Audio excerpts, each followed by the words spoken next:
All right, Harry. In Jesus' suffering, right, at the Garden of Gethsemane, what were the roles of the angels during this all?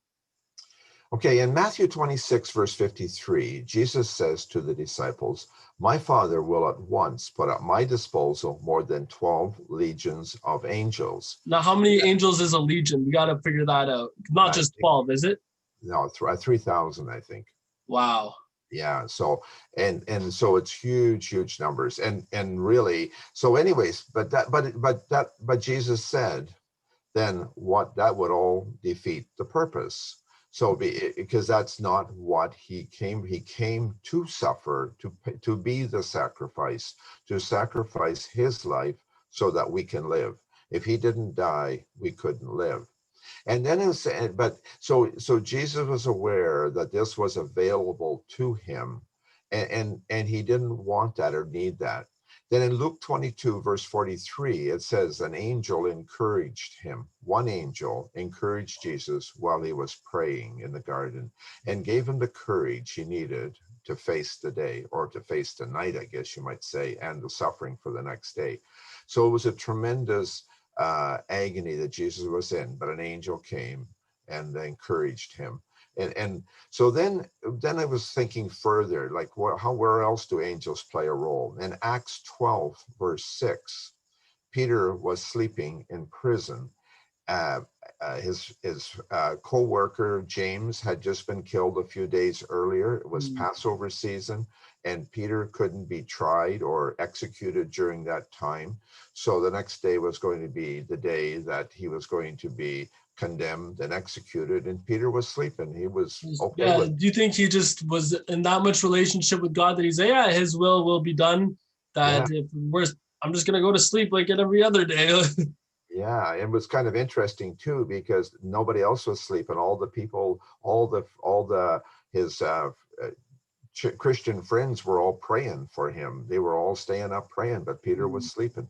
Anyways, one angel came and walked him out of prison, and says, and walked him for a block, and this is, there you go. So then Peter went and visited those people, to have their Christian friends, and he came to rapped on the door, and they says, and the girl that answered, she going back in, It's his ghost, right?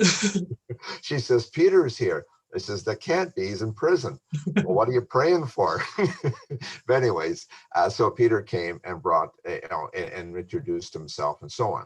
But then, so one angel did the job. Acts 5:33, the Sanhedrin, that's where all the disciples were on the carpet, and the Sanhedrin, the Jewish council, was going to kill them all because they couldn't figure out what to do with them. And there was a guy by name, one of their own people, Gamaliel, stood up and says, I don't think that's a good idea. He says, if this is from God, we can't stop it. If it's from man, we don't need to stop it.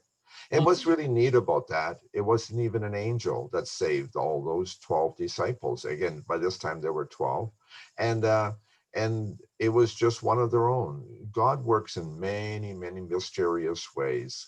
And he has 12 legions of angels if necessary, or he can just use one of our enemies to help us, and with Gamaliel. I keep thinking back to Matthew 6:33. Seek ye first the kingdom of God and his righteousness, and all these things shall be added unto you. Yeah, and that is so key, because if we are obedient, if we're in his will, if we're doing what he needs, we could have a tough spot going on like Jesus did, like Or Peter Peter, did. you're in prison, something bad might be happening to you. Yeah. But you're Or gonna still get your night's worth of sleep like Peter did. yeah, at the end of the day, that doesn't, if the Lord wants me to have 20 years or 20 minutes, either way, it's okay. Because if we're in his will, both ways work really well. And it doesn't matter. And we have to realize, though, that God has the resources to do whatever is needed. And we can trust in that. Seek first his kingdom, his righteousness. That's what it takes. Awesome. Thanks, Harry. Thank you.